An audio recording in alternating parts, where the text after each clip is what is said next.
All right, guys. Hope everyone is striving and thriving out there. I wanted to take a minute to make a new announcement that felt important enough for it to be its own thing. Recently, I put out the call for some help in getting a new website, the Higher Side Meetups, up and running. And Aaron, the web developer from Colorado, who we've heard from on the joint sessions and also helped Ross Ben give his website an upgrade, came through. And now it is ready for its big reveal. The importance of finding local people who are on your ideological page has never been more obvious in our lifetimes. I hope we don't all just ultimately silo off into our own little bubbles, but Western society is changing, friend groups and families are fracturing, and I know at least for us at the San Diego meetup, it was just cool to have something like THC in common. A lot of people just wanted to vent and vibe and not have to worry about speaking their mind in full. And it was a breath of fresh air for quite a few people. That is the primary feedback I've gotten about it. So I really wanted to make sure we jumped on the opportunity to set up a system for meetups across the country and the world, really. The first meetup is already on the board, and it's in Sweden, apparently. Pretty unexpected, but very cool. And it's not a very complicated website. In fact, it's a pretty shameless clone of other meetup sites, but the important thing is that it works and you guys can get started gathering the tribe. Just go to highersidemeetups.com, make yourself an account, and submit a meetup to be added to the calendar. It's a pretty easy process, doesn't require a lot of information, and don't overthink it. Being the one to set up something like this can feel like there's some kind of pressure, but there isn't really. Just pick a local bar or brewery or restaurant that you like, probably a place with plenty of open space to move around freely and without any loud music. And there's no reason to coordinate with the venue itself. I did that in San Diego and it only complicated things. If you pick the right place and you're going to go there with a friend or two anyway, just throw it on the calendar and see what happens. You'll probably get some RSVPs and might make 5 or 10 new friends. And if nobody comes, well, you were going to go get a drink with your buddy anyway, right?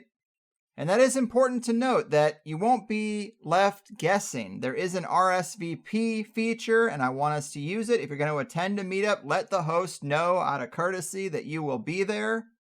Obviously, RSVPs are just a gauge, but we want to let a host have some kind of idea in mind of who and how many people are going to show up. THC isn't the biggest network, but it's what we got. And so I hope that we can take the podcast from an isolating solo experience and actually connect some people together to talk about how they might be able to help each other navigate these troubled times, or at least provide each other with some sane company. I remember the feeling that my thoughts and opinions and interests were unpopular being a big part of the fuel that got this show going, and look at us now. So that's it really, just highersidemeetups.com, and I'll probably mention events in the wrap-ups of most shows if we get some going. And I guess I should add before we go that the THC website itself is very close to getting a pretty big upgrade.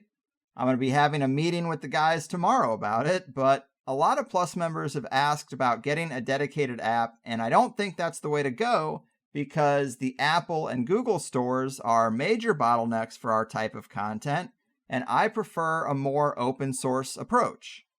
THC Plus works and has worked with a great deal of major podcasting apps, and that's the kind of stuff that we should be using. Podcast Addict or Podverse would be the two main ones that I'd recommend. If you subscribe through Patreon, they have their own system for dealing with the RSS feed too. So THC Plus people have plenty of good options, but that said, even though we're not going to make a dedicated app per se, we can make the website design with mobile in mind and make it as close to an app as possible. So we did work out a redesign build around that idea, as well as something I think is pretty revolutionary for a podcast in terms of serving up the archive. Many shows just have a very long list in chronological order as their archive, and that's it.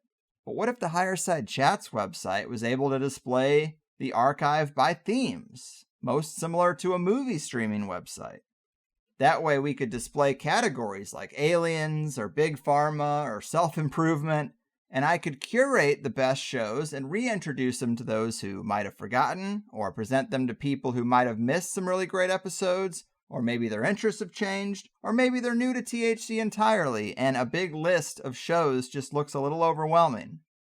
But you should see that change coming to the HigherSideChats.com any day now. The redesign is really geared up around that category display, but also a better search function by categories and date ranges will also be part of it, and a new player design that is built to have all the features we like in the top podcasting apps: a little fast forward, a quick rewind, all that good stuff, and easy to use buttons that are big enough that you don't have to squint and fumble around with tiny buttons, and a short scroll bar. So I'm psyched to see that upgrade coming to fruition this week. It's probably a bit early to say something, but I wanted to tell you about HigherSideMeetups.com, so I figured I'd tack on this little heads up about those other things too. But podcasting is a great medium because it is so flexible. RSS feeds are a little hard to cancel, and our core website is what we can control the most. So if we make it a smooth, mobile-centric experience and serve up the archive in a much cooler way than podcast apps do, maybe bookmarking it and using it to access THC or THC Plus won't be so bad. But back to the main point of this, HigherSideMeetups.com. Let's get some events on the books and maybe set up some recurring events. And as soon as my wife and I are ready to road trip with the new baby, we will let the THC Meetup calendar be our guide. So please, don't be shy with it. This just felt important to do. Let's come out of the conspiracy closet, support local businesses, and form bonds with the people we live near who are already up to speed on what the road ahead might look like. Mental health and community matter, and this is something that I knew could be useful for making sure we don't get caught off guard like we might have last year. Again, big thanks to Aaron in Colorado for doing the heavy lifting. Dig in and be bold. I've done my part. Your move, THC listeners and meetup makers. The calendar is all yours. Have at it, and I'll see you soon with some new shows. Let's go, Brandon.